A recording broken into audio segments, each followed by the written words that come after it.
Hello, good morning সকলকে। আশা করি সবাই খুব ভালো আছো। আমিও খুব ভালো আছি। অনেক দিন পর চলে এলাম তোমাদের সাথে একটু ভিডিও শেয়ার করতে। অনেক দিন ধরে ভিডিও ভাবছিলাম দেবো, কিন্তু দেওয়া হচ্ছিল না, চ্যানেলটা আমার বসে যাচ্ছিলো। তো চলো, আজকে দেখতে পাচ্ছ তোমরা একটা নতুন বাড়ি, আর এখনও পর্যন্ত আমাকে দেখোনি। তো যারা দেখবে নিশ্চয়ই, যারা আমার আগের ভিডিও দেখবে তারা একটু হলেও অবাক হবে। তো দেখো এখানে কত গাছগাছরা, এখানে আম গাছ আছে, এটা হচ্ছে কাঁঠাল গাছ, এটা হচ্ছে জাম গাছ। এটা কিন্তু আমার শ্বশুর বাড়ি। হ্যাঁ, আমার বিয়ে হয়ে গেছে। কবে কী বৃত্তান্ত সবই তোমাদের সাথে শেয়ার করব। এই দেখো পেঁপে গাছ, আর এটা তো কলপাড়, এখানে তুলসী মঞ্চ আছে। তো চলো, এটা হচ্ছে আমাদের পুরনো বাড়ি, যেটা মানে আদি বাড়ি যেটাকে বলে। তো চলো, এটা হচ্ছে মা বাবার রুম। দেখো একটা টিভি আছে, খাট আছে, শোকেস আছে, যেমন প্রত্যেকের ঘরে হয় সেরকম।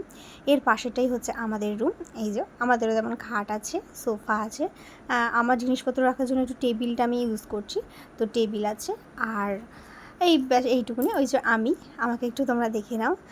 আর তো চলো, এবার হচ্ছে এটা হচ্ছে বারান্দার এক সাইডে হচ্ছে রান্নার ব্যবস্থা করা আছে। তো ওটা ফ্রিজ আছে, যে যেমন সবার থাকে। আর এটা হচ্ছে ঠাকুরের জায়গা। দেখো আলপনা দেওয়া হয়েছে, মা দিয়েছিল সেদিনকে, বৃহস্পতিবার ছিল বলে। তো অনেক ভিডিও আমি করে রেখেছি, সবই তোমাদের সাথে শেয়ার করব। আর এই হচ্ছে আমাদের ছোট্ট বাড়ি। তো আর এই যে আমার শাশুড়ি মা, এই যে বসে আছে, আর এই যে আমি। তো চলো, এক করে অনেক ব্লগ তোমাদের সাথে শেয়ার করব। আজকের মতো আমি এখানেই শেষ করলাম ব্লগটা। তোমাদের কেমন লাগলো তোমরা অবশ্যই কমেন্টস করে জানিও। আর আছে অনেক ভালো ভিডিও। তো চলো, আমার চ্যানেলটাকে তোমরা সাবস্ক্রাইব করে পাশে থেকো, যাতে আরও নতুন ভিডিও, ভালো ভিডিও তোমরা দেখতে পাও। টাটা সবাইকে।